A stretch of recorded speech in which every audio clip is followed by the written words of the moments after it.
ګرانی د ولس ستونزې او د صوبایي حکومت هڅې د خیبر پښتونخوا حکومت لخوا په ګرد صوبه کې د ارزانه اوړو پرانسته شوی او د دې لپاره صوبایي حکومت په نوې بجټ کال 2022 او 23 کې خصوصي فند هم منظور کړي. په دې لړ کې د مردان پورټ کنټرول دفتر کې د ارزانه اوړو پرانسته د پاکستان تحریک انصاف صوبایي ویان ظاهر شاه تورو په لاس ترسره شوی. په دې موقع نوموړی د پښتونخوا ریډیو سره د خبرو په مهال ویلي غواړو چې د صوبې د ولس کړمې کمی کو او دا هم په دې لړ کې یو قدم دی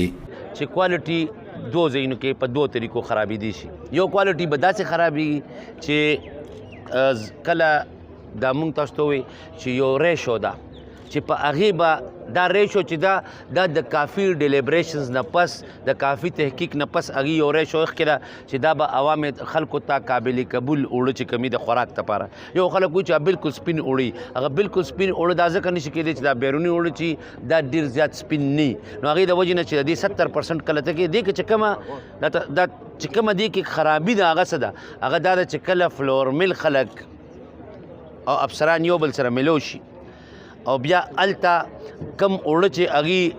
الته د کېږي نو الته د دې په دې ریشو کې ډېر غټ فرق راولي. کله چې په ریشو کې فرق راولي الته چې کم دی نو دا کومه کوالټي سټینډرډ کوالټي چې هغې ته نقصان رسي. داسې که یو فلورمل داسې کار وکړو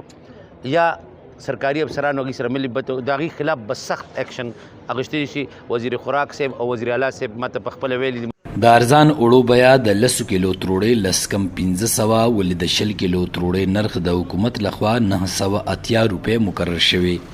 دا سیرونو تر مخه ویل کېږي چې صوبایي حکومت د دې لپاره 15 ارب روپۍ خصوصي فند هم منظور کړي چې مقصد یې ولس ته په کمه بیا اوړه ورکول دي. بخت محمد یوسفزی، پښتونخوا ریډیو، مردان.